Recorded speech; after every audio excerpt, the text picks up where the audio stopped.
70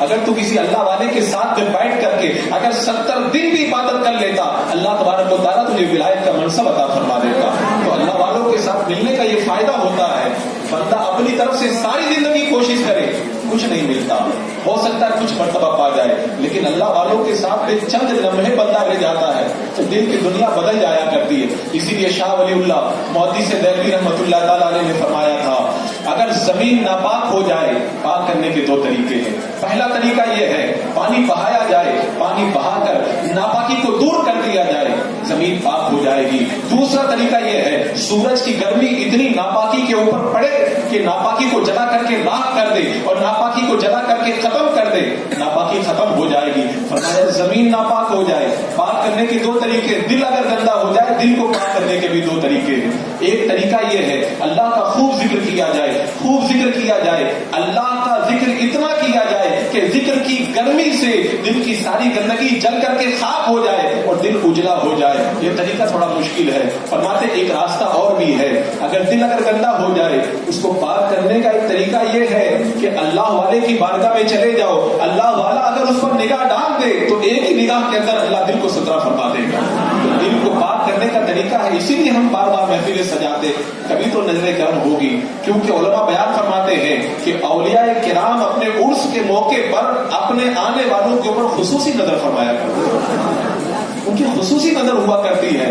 تو یہ اللہ والوں کی محفل سجانے آپ اور ہم تو کس گنتی میں. حضرت سیدنا امام اعظم ابو حنیفہ رضی اللہ تعالیٰ عنہ اتنے پائے کے امام, دنیا کے اندر ہزاروں کی تعداد میں اولیاء کرام ان کی اتباع اور تقلید کرتے ہوئے نظر آتے ہیں. ان سے کسی نے پوچھا تھا حضور آپ کی عمر شریف کتنی ہے؟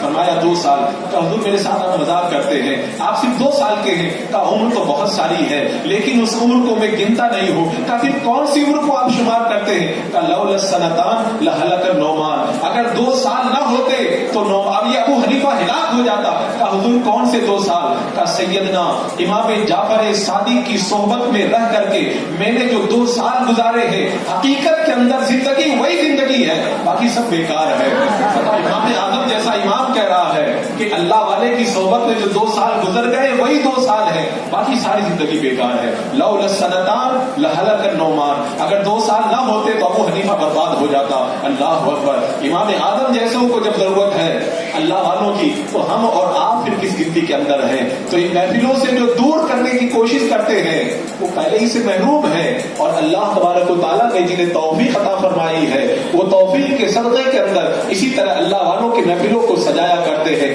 عزیزان مکرم, کسی عارف سے کسی سالک نے پوچھا تھا کہ کیا کروں میرا عبادت میں دل نہیں لگتا. عبادت میں دل نہیں لگتا, ایک راستہ بتاتا ہوں. اللہ والوں کے ساتھ بیٹھا ہے. کہا کیوں؟ کہا اس لیے کہ اللہ تبارک و تعالیٰ اپنے محبوبین کے دلوں کے اوپر روزانہ اللہ تبارک و تعالیٰ 70 مرتبہ نگاہ رحمت فرماتا ہے. جب تو ان کے ساتھ میں بیٹھے گا ہو سکتا ہے کسی دن اللہ کی نظر رحمت تیرے اوپر بھی ہو جائے. تو اللہ تعالیٰ جب اپنے پیاروں کی نظر رحمت کرتا ہے تو اپنے پیاروں کا ساتھ اختیار کرنے والوں پر بھی اللہ تبارک و تعالیٰ نگاہ رحمت فرمایا کرتا ہے. حضرت امام احمد بن حنبل سے کسی نے کہا تھا حضور یہ بشر حافظ کی بارگاہ میں بار بار آپ کیوں جاتے ہیں؟ آپ اتنے بڑے عالم ہیں. کہا ہم جو کتابوں میں پڑھتے ہیں بشر حافظ وہ سب کچھ دیکھ کر کے آتا ہے. اللہ والوں کا یہ مقام اور رتبہ ہوتا ہے. تو حضرت خطیب البراہیم محدث بستمی حضرت صوفی نظام الدین علی رحمت و رضوان کی جو آج عرس کی ہم تقریب منا رہے ہیں, آپ تصوف کے بڑے اعلیٰ مرتبے پر فائز تھے, تصوف کے اعلیٰ مرتبے پر فائز تھے, اور اللہ تبارک و تعالیٰ نے ان کے دل کو وہ سترائی عطا فرمائی تھی کہ جو دیکھ لیتا تھا اس کے دل میں بھی خدا کا خوف پیدا ہو جاتا تھا. اذا رہو کہ اللہ دیکھو تو خدا یاد آ جائے. اور ایک بات میں آپ کو بتاتا ہوں, یہ جو اللہ والوں کو ذکر میں لطف آتا ہے, صوفی صاحب علیہ رحمت و رضوان کے ساتھ جو لوگ رہتے ہیں انہوں نے دیکھا ہوگا ہر وقت ان کی لفظ ذکر کے اندر حرکت کرتے رہتے تھے. ہم سوچتے ہیں کہ کچھ تسبیح پڑھے تھوڑی دیر پڑھتے ہیں اس کے بعد میں دل نہیں لگتا ہے. آخر کیا بات ہے اللہ والوں کا دل اتنا کیوں لگتا ہے اس کے اندر؟ میں آپ کو بتاتا ہوں. اگر کوئی بندہ دنیا کا نشہ کرتا ہے تو پہلے تھوڑا نشہ کرتا ہے, اس کے بعد میں اس کو نشہ پڑ جاتا ہے اور نشہ کرنا پڑتا ہے، پھر طلب بڑھ جاتی ہے اور نشہ کرنا پڑتا ہے، اور پھر اگر اس کو نشہ نہ ملے تو اس کی حالت جو ہے وہ عجیب و غریب ہونے لگ جاتی ہے۔ جب دنیا کے نشے کا یہ حال ہے تو وہ جام محبت اس نشے کا حال کیا ہوگا؟ اللہ والے جب اس جام محبت کو پیتے ہیں، ذکر کا جب ان کو نشہ چڑھتا ہے، پہلے تھوڑا ذکر ہوتا ہے، جب نشہ اور تیز ہوتا ہے اور ذکر بڑھتا ہے، پھر حال یہ ہو جاتا ہے جب تک خدا کا ذکر نہ کرے پھر ان کا جو ہے وہ نشہ ختم نہیں ہوتا، ان کا دل کہتا ہے کہ اللہ کا ذکر کرتے رہیں۔ حضرت ثابت بنانی رضی اللہ تعالیٰ عنہ نے اللہ کی بارگاہ میں دعا کی تھی، اے اللہ اگر تو قبر کے اندر کسی کو نماز پڑھنے کی اجازت دے تو مجھ کو ضرور نماز پڑھنے کی اجازت دے۔ آج ہم نماز نہیں پڑھتے، ہمارے کتنے پروگرامات ہوتے ہیں، ہر دن کہیں نہ کہیں تقریر ہوتی ہے، تقریر سنتے ہیں اور سن کر کے اٹھ کر کے ہم چلے جاتے ہیں، اللہ والوں کے حالات سنتے ہیں، اٹھ کر کے ہم روانہ ہو جاتے ہیں۔ مجھے بتاؤ اگر آپ نے 50 جلسے کیے، 50 تقریریں سنی، ہزاروں نعرے لگا دیے، لیکن اگر آپ نمازی نہ بن سکے، آپ کی زندگی میں اگر تبدیلی نہ آئی تو پھر تقریر سننے سے آپ کو کیا فائدہ ہوا؟ جلسہ کرانے والوں کو جلسہ کرانے سے کیا فائدہ ہوا؟ جلسہ اسی لیے تو کرایا جاتا ہے، اللہ والوں کی محفل اسی لیے تو سجائی جاتی ہے تاکہ لوگ سننے کے لیے آئیں، سن کر کے جائیں اور اپنی زندگی کے اندر کچھ تبدیلی پیدا کریں۔ یہ دیکھو یہ ہے اللہ والے۔ حضرت ثابت بنانی صرف دنیا میں نہیں بلکہ کہتے ہیں اللہ اگر تو مرنے کے بعد قبر کے اندر کسی کو نماز پڑھنے کی اجازت دے تو اے پروردگار تو ثابت کو ضرور اجازت دے لا۔ اور حضرت عبداللہ بن عباس رضی اللہ تعالیٰ عنہ جب ان کی آنکھ کے اندر تکلیف ہوئی، طبیب کو بلایا گیا، طبیب نے کہا میں علاج کروں گا، دوا لگاؤں گا، لیکن آپ کو چند وقت کی نماز چھوڑنا پڑے گا، آپ آنکھ وغیرہ پہ پانی وغیرہ بھی نہیں لگا سکتے۔ حضرت عبداللہ بن عباس رضی اللہ تعالیٰ عنہ نے ایسا جواب دیا، اس کو سنو اور اپنی زندگی کے اندر تبدیلی پیدا کرو۔ حضرت عبداللہ بن عباس فرماتے ہیں مجھے ساری زندگی اندھا رہنا تو گوارا ہے لیکن ایک وقت کی نماز چھوڑنا مجھے گوارا نہیں۔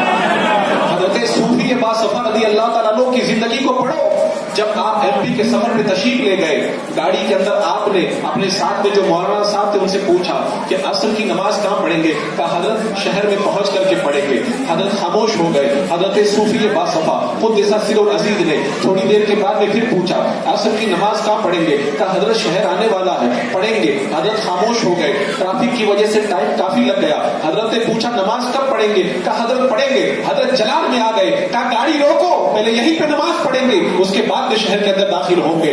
اللہ والوں کا تو طریقہ یہ ہے، سفر میں نماز نہیں چھوڑتے، اور ہم نرم نرم بستروں پہ جب پڑے رہتے ہیں خدا کے گھر کا منادی آواز دیتا ہے حی علی الصلاۃ حی علی الصلاۃ، لیکن ہمیں ذرہ برابر بھی اس کا احساس نہیں ہوتا۔ عزیزان مکرم، ہمارے بزرگوں کا تو یہ حال ہے۔ حضرت محمد ابن سیری کہتے ہیں اگر مجھ سے یہ کہا جائے کہ یا تو جنت میں چلے جاؤ یا تو 2 رکعت نماز پڑھ لو، حضرت محمد بن سیری کہتے ہیں میں جنت پہ جانے کے بجائے 2 رکعت نماز پڑھنا پسند کروں گا۔ کہا جنت اور 2 رکعت اگر دو طرف رکھ دی جائے، کہا جائے یا تو جنت پہ چلے جاؤ یا 2 رکعت نماز پڑھ لو، کہتے میں جنت کے بجائے 2 رکعت نماز پڑھنا پسند کروں گا۔ آج لوگ کہتے ہیں فلاں پہ اللہ کا بڑا کرم ہے، فلاں پہ اللہ کا بڑا کرم ہے۔ میں آپ کو بتاتا ہوں اللہ کا کرم کس پہ ہے۔ میرے آقا صلی اللہ تعالی علیہ وسلم نے ارشاد فرمایا اس بندے پر اللہ کا بڑا کرم ہے جس بندے کو اللہ نے 2 رکعت نماز پڑھنے کی توفیق عطا فرمائی۔ لوگ کہتے ہیں اللہ نے فلاں کو مالدار کر دیا، اس پہ اللہ کا کرم ہے۔ میرے آقا فرماتے ہیں جس کو 2 رکعت نماز پڑھنے کی توفیق دی گئی اس بندے پہ اللہ کا بڑا کرم ہے۔ اور یہ ابھی نہیں پتا چلے گا، یہ مرنے کے بعد جب بندہ قبر میں چلا جائے گا تب پتا چلے گا۔ ایک بندے کا جب انتقال ہوا اور اس کے بھائی نے 2 رکعت نماز اس کی قبر کے پاس پڑھی، خواب کے اندر اپنے بھائی کو دیکھا، بھائی آیا تو اس نے حال چال پوچھا، کہا تم کو کس چیز کی ضرورت ہے؟ تو مرنے والے بھائی نے اپنے بھائی سے کہا کہ میرے انتقال کے بعد میں جو 2 رکعت نماز تم نے میری قبر کے پاس پڑھی تھی بس وہ 2 رکعت چاہیے۔ یہ مرنے کے بعد 2 رکعت اتنی قیمتی ہو جاتی ہے، آج ہم ایسے ٹائم پاس کر لیتے ہیں، وقت ضائع کر لیتے ہیں۔ حالانکہ فرمایا گیا کہ بندہ جب پڑھتا ہے سبحان اللہ و بحمدہ سبحان اللہ العظیم تو اس بندے کے نام کا جنت میں ایک باغ لگا دیا جاتا ہے، اور اس کا احساس ہمیں ابھی نہیں ہوتا۔ مرنے کے بعد بندہ تمنا کرتا ہے، قرآن پاک کی آیت کریمہ موجود ہے، بندہ مرنے کے بعد کہے گا رب ارجعون، اے اللہ مجھے دنیا کے اندر واپس بھیج دے، لعلی اعمل صالحا فیما ترکت کلا،